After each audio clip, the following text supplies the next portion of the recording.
Immediately you say you will send something. The calls come every single day and hour. Bro. Yes. Yes. Kila mmoja anaambiwa mtu yuko sisi na ndio kulipa bill. Until one day tukaulizana, kwani mtu wa uchaliwa ngamsiki kila mwezi? Ati yeye kuuliza pia wewe pia milioni uliza. All it got to realize, so the worst thing is that hiyo siku nilituma nikisema hivyo. Hata si 2 hours later unajua said WhatsApp status. Mimi na WhatsApp status once in a blue moon. Hiyo siku nimeboeka ni kama kuingia kwa WhatsApp status. On the day you decide. Jamaa alikuwa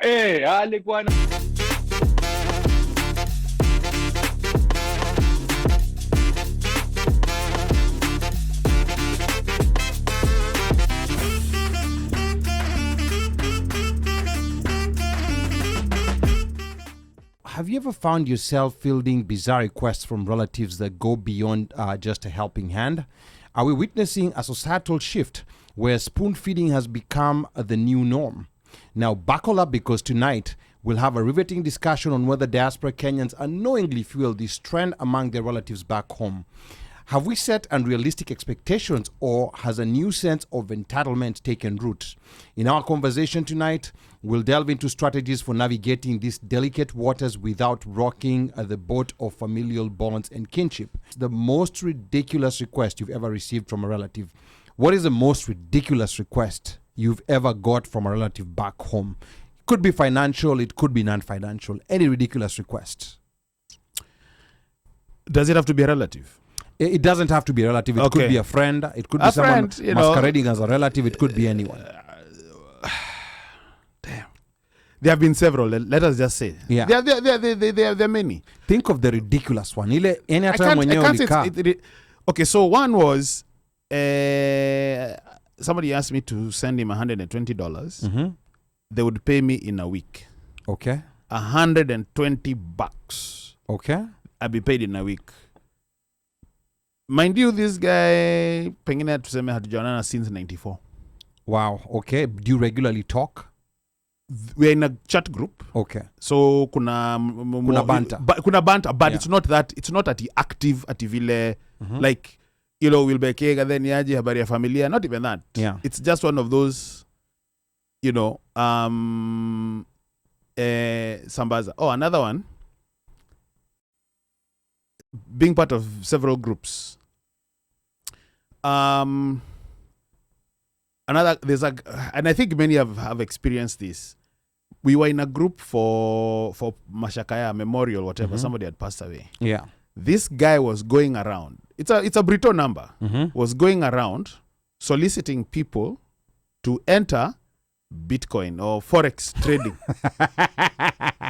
Wow, okay. Forex trading and by the way, the thing is, we're like, I text the guy, I'm like, yo boss, we are in the middle of grieving. People are grieving here. What is this nonsense? What exactly are you doing?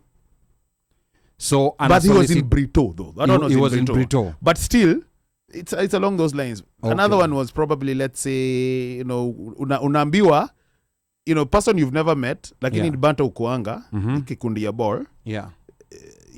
Angeusa anaambia we, somebody just says, you know what boss, unisukumie tu kerea, unisukumie tu taska mbili ama pills na mbili. Okay, roho safi. Straight to the point. Hakuna hata kujifanya. Ati weka there, how was your day, how was the week, ni aje, mambo ya fanya hivi please. Naomba kwa unyenyekevu. Nisukumie taska mbili. Okay. Sometimes you're like, shika taska mbili. Okay. Na hiyo namaliza. We're talking about what percentage of your income do you think you send back home in remittances? Now, Washeke Ndirangu says 35%. Jesu. Now Washeke, just tell us, is this 35% like just remittances to go to expenses, assistance, or do you have some investments that you have back home that it's going towards?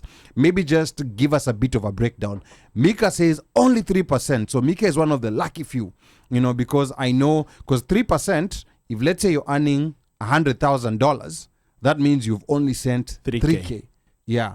So Mika is a lucky few. Or maybe Mika earns $1 million. That's what I was going to say. Yeah, maybe Mika earns $1 million. We don't know. Let us probably say Yeah. up or 300, 400 thou. Yeah, na kama 300 400 thou is what he earns. Yeno natusimamia next week Boston Marathon. Kabisa. Yeno nasimamia kila kitu. Tuihamwe. Yeah, but 3%, well, that's on the lower side, like compared to what most people have. DJ Christian Rain Digital, karibu sana. Anasema immediately you say you will send something, the calls come every single day and hour, bro. Yes. So, yeah. Wow. Yes. So you better not say anything if you're not ready to send it right there and then. Yes. Na kumaliza hiyo story. And then also in the comments, please type any ridiculous request. It could be financial or non-financial that you got from back home. Please talk to us in the comment section. And then Washeke says someone called me when he was in a bar so that I could pay his tab. And this is now becoming more brazen, more blatant, and more common. Because unaona sasa, just where you said someone, like asked you for taskambili, and then hapa Washeke anasema someone, called called her to ask her to pay his tab. I would venture out to hypothesize that huyu mtu regularly used to or still does probably and sheke sambazas. Yeah. Unaona, my hypothesis, because even it has happened to me. Nimepigiwa simu gadhe tuma shufa moja bwana. Ati hunters wanakora ni hunters, hata kama ni hunters tuma. Yeah, so I mean, like it's one of those things where I don't even know how to explain it, but it's happening. And then 1%, bro. Yes, Louis Muya, 1.3%. These are people who either they have zero relatives back home, they are Americans, or they investment 1 million plus up. Yes. So him, your 1%. So 1% of 1 million is come at 10K. Yeah. So that's a fair amount. That is within his. So I think the 1%ers up are slowly revealing themselves. Pole tu. Mika and Luis Muya. Kwani wacha kuna swali. Unatuma 10K Kenya, unamjenga unatengeneza. So Mika, it's over the year, bro. Over the year. We're talking about gross income over the full year. Over the full year. That's what I'm saying. Over the full year, yeah. Why are you sending 10,000? Well, okay. So, we wanna tuma how much your full year in dollar terms? In dollar terms? Approximately, yeah. Ile baka nimepata mabeste ile kwa group ya ball mtu ananiambia leo nitupia nichukulia mzinga na mtupia ka 50. Yes. Sio there. So but generally speaking, karibu I would say like karibu 3,000 at most. Or 3,000 for a whole year. Yeah. Okay. Then Mika, you're one of the lucky few. You're one of the lucky few. Like mina najua watu wanatuma 10,000, 20,000. Yeah, I can understand how it happens, especially if you're here by yourself. Like it is a neuro nakasi what it could. Okay. And then we don't really have reason to send anything home because we really don't have like there's somebody like but hamna someone beyond your nuclear family, like a second cousin or someone who played with the neighbor of your grandfather, those sasa hiyo 3,000 nakwambia sasa hiyo ni ile ukitumia kuna ule leo unajua unaokolea labda na kitu fulani kuna zile vitu mostly do yenye si utumo kwa tu do hata siri I think we have like a because I'm trying to think of it. It's usually just like most of the expenses over the years have reduced as people have started working, people have finished school, many expenses mobs have reduced. Yeah. Previous years, the expenses were high. Right now, I can say for most of my relatives who will say like depend on like ule ungekuwa kolea sana, wengi wale walikuwa college wamemaliza college, wale walikuwa washamaliza shule like the branch or they've gone to do other things. So there's really not that much that I have that I will say I'll be sending money to. But back A few years back, yes, a few years back, there was time I was sending a lot of that, and then kuna vile ile ukisema remittance hiyo ya family kutegemea, yes. Then there was a time when I was doing business, I was sending a lot, but then now the businesses that are back home are taking care of themselves. So Okay. Kwa hivyo uko sawa. Kwa hivyo inamaanisha Boston next weekend. Boston next weekend kwanza nyindo masonko. Umejireveal Mika. So mimi nakuja, mimi hata na wacha wallet nyumbani. Na kama tuna ID. Na wacha wallet nyumbani. Umezao mimi nakula unemployment. Anyway, hiyo acha tutaongea. So hapa Indefatigable is saying my girl called me in fact, before we go, we get to Indefatigable's comment. Let me read Washeke's comment. Washeke says, it's not my amount, but the average Kenyan send home. Sometimes it's not even for investment, but rather financial support, e.g. school fees, rent. Yeah. Actually, I hadn't spoken to that person here. So Washeke, give us your amount. Just a guesstimate.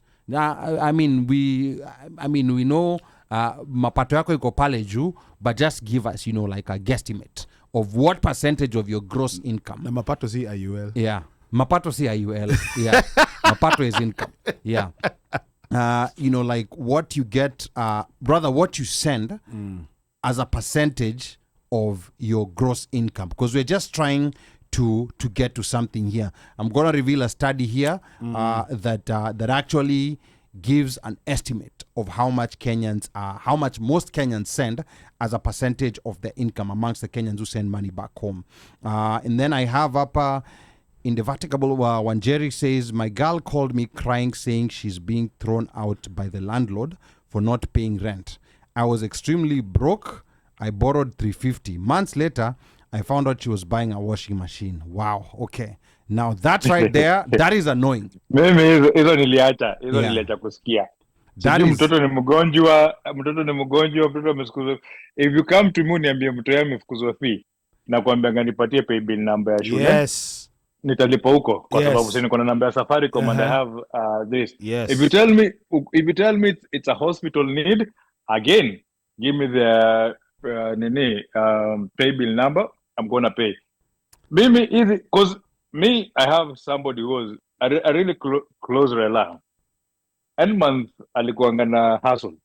Atanitumia mimi message, atatumia Dan, atatumia Elvo, atatumia Mel, all the brothers. Yeah. Kila mmoja anaambiwa mtu yuko sisi na ndio kulipa bill.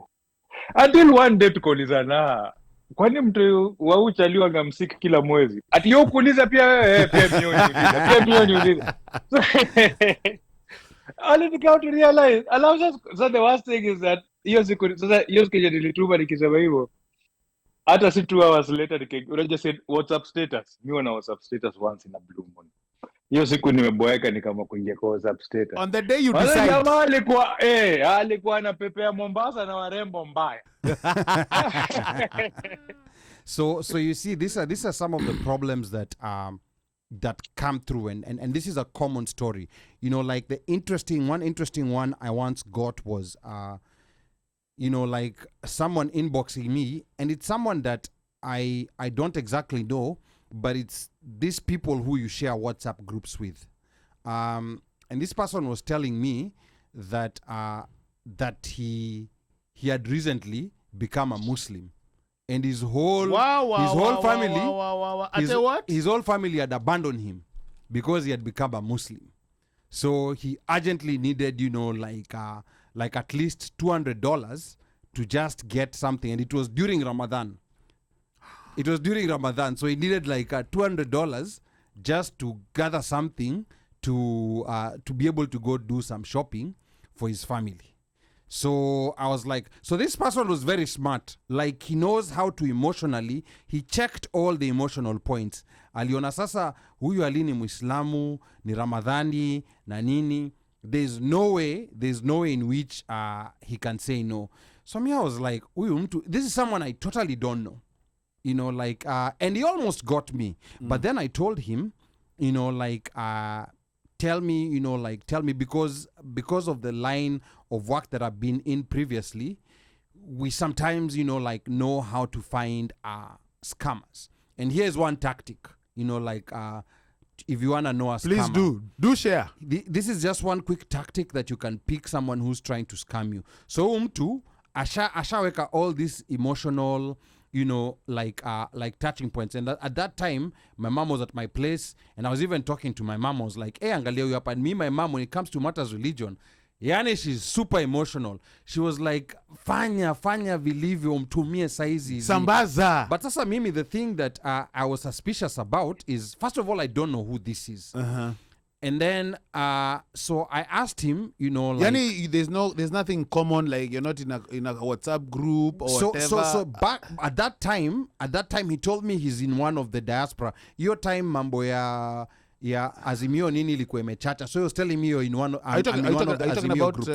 last the previous 2022? 2022. Yeah. Son of a yeah. twanga. So you see, it's fairly recent. So it was one of the, and those groups have so many people. Yeah. 254 na hapa. So akaniambia, like we're in one of those groups na nini. So I did not, and by that time, WhatsApp was not revealing what common groups you have. Now they're revealing what common groups you have when someone texts you. Oh, really? I thought they did. No, that's something that started fairly recently. They were not revealing the common groups. But what I did is I asked him, like, where exactly are you? So this guy made the fatal mistake of telling me a place you know very well where he is. It wasn't even a place I knew very well. He told me a place in Limuru. So I can't remember the name of the place, but I went to Google to find the closest mosque there. So nikaipata, nikamwambia kuna mtu namjua kwa hii mosque, nenda hapo ukachukue chakula. Give him a very small task. I figured out this is very close to where he is. Give him a very small task. Hapo ndo akaanza kunitukana. Kaboom, ndo nikajua jamani scammer. Whenever you're suspecting someone is scamming you, just give them a very minor task. They will not do it because they're probably doing it with 100 other people. They would rather, like, go scam the other 99 people than start doing tasks kwa mtu ambaye they already feel amekuwa suspicious. Sasa matusi zikaanza kumwagika, and I was like, that is very good. So that happened to me like 2 years ago. What? And then I can see a lot of comments are coming here. Luis Muya anasema niliambiwa nitume ya drinks na mbuzi for Christmas. Meanwhile, I was working overtime on the said Christmas trying to make $1. Now, Washeke anasema for the last 5 years, the percentage of her overall income that she's been sending home is 0.005%.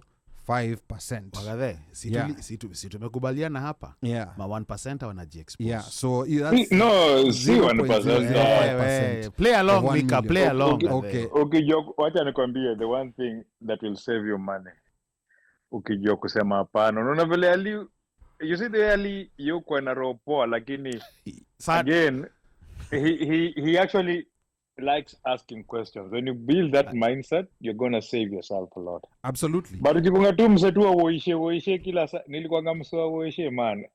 Mzee, utakungutwa. It's expensive. Utakungutwa. Na utakoniwa dono watu wengi sana. As Omosh correctly said, hurumani estate. And then Mubelo hapa anasema hapo Alibadawi akapigwa in the name of God. Probably mtu aliiba simu ya mtu. Now, another interesting thing that this guy was saying, Mubelo hata amenikumbusha hapa, this same guy alikuwa ananiambia ati simu yake battery inaenda kuisha na hana charger.